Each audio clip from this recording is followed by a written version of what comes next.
Morning, જય શ્રી કૃષ્ણ, હર હર મહાદેવ. કેમ છો બધા? મજામાં જશો? તો તમને અમારો સુવાલી બીચવાળો વિડીયો કેવો લાગ્યો એ કમેન્ટો જરૂરથી કરજો. અને સાથે સાથે અમે કાલે જે મૂકેલો હતો જે તુવે ઠોઠાના શાકવાળો અને સાથે ભાગવત સપ્તાહમાં અમે ગયા હતા. એકદમ જોરદાર લાઇટિંગ હતું, મસ્ત મજાનું હતું, મસ્ત રાસ રમ્યા હતા. અને જો તમને એ વિડીયો અમારો પસંદ આવ્યો હોય તો લાઈક કરજો, શેર કરજો તમારા મિત્રો સાથે અને સબસ્ક્રાઈબ પણ જરૂરથી કરાવજો. અને અમારી ચેનલ પર તમને આવા નવા વિડીયો આવતા રહેશે, તો જોડાયા રહેજો અમારી સાથે. અને ચાલો તો જમી લઈએ. અત્યારે સંભાવમાં શું છે?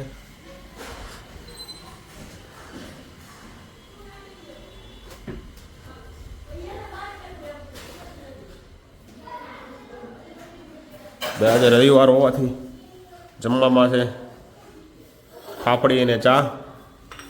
તો ચાલો જમી લઈએ. 1 hour later. અત્યારે વાગ્યા છે 10:15 સવારના. તોય પણ વાદળ છાયું વાતાવરણ, આમ બાડું ધૂંધળું વાતાવરણ જેવું લાગે છે, પણ આમ ટાઢું લાગે છે એટલે મજા આવે છે. હવે જોઈ બપોરે તડકો કેવો પડે છે. બધા એમ કહે છે કે ઝાકળ હોય ત્યારે તડકો પડે, સારો તાપ લાગે. ચાલો આપણે હવે જઈએ છીએ નિવાને સ્કૂલે. એન્યુઅલ ફંક્શન હતું તો આપણે એને ત્યાંથી મૂકીને આવીને એન્યુઅલ ફંક્શનની પ્રેક્ટિસ હતી. હજી એન્યુઅલ ફંક્શનને વાર છે. આપણે અત્યારે જઈએ છીએ ખારી સિંગ બનાવવા માટે. આપણા ઘરના દાણાની ખારી સિંગ બનાવવાવાળાને દેવા માટે જઈએ છીએ. તો ચાલો જોડાયા રહેજો અમારી સાથે. સારું છે ભાઈ, સિંગ બનાવવાવાળો ભાઈ ચાલુ છે દુકાન એની. ચાલો આવી ગયા છીએ આપણે. A few moments later. બપોરના વાગ્યા છે 1:30 અને આજનું વાતાવરણ સુરતનું બહુ જોરદાર છે. એકદમ કુલિંગ વાળું છે. 1:30 વાગ્યો તોય ઠંડુ વાતાવરણ છે અને ઝાકળ હજી નથી ગઈ, એટલું વાતાવરણ ઠંડુ છે આજે. અને આપણે ગયા હતા મોટી ગાડીમાં. વ્હાઇટ લેમ્પનો હમણાં થોડોક પ્રોબ્લેમ હાલે છે તો પીળા લેમ્પ કરાવવા. તો ચાલો બપોરના વાગી ગયા છે 1:30 અને જમી લઈએ. જોઈએ જમવામાં શું છે.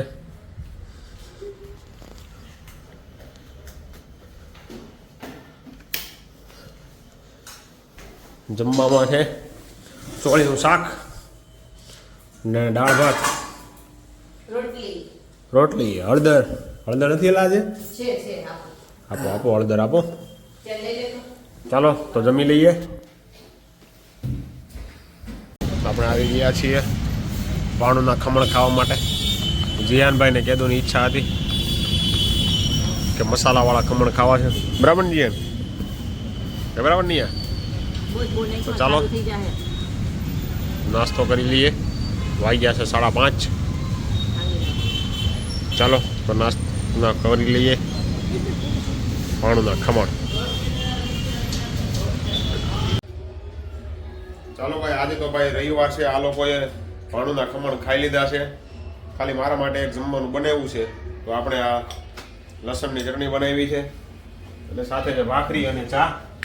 રવિવારે આવું હોય છે ભાઈ ખાવાનું અમારું. તમે બધા બહુ કહેતા હોય ને વિડીયોમાં, રાજુભાઈ તો સારું ખાય છે. આ જોવો તમે, ચા ભાખરી અને લસણની ચટણી ખાવી પડે છે. ક્યારેક તો એવું ખાવું પડે, એવું થોડું. રવિવારે આખું ગામ સારું ખાય ને આપણે બહાર ખાય એવું છે. તો ખાઈને જમી લઈએ. ચાલો. અને જો તમને આજનો અમારો બ્લોગ પસંદ આવ્યો હોય તો લાઈક કરો, શેર કરો, સબસ્ક્રાઈબ કરો. ફરી મળીશું આવતીકાલે નવા બ્લોગ સાથે. એક નંબર ચટણી બનાવી પણ નિવાય મેં બનાવી. નિવાય ચટણી બનાવી દીધી, સારું કહેવાય. નકર તો આજે તો ખાલી સાને ભાખરી ખાવી પડે. ચાલો તો હવે કાલે મળીએ.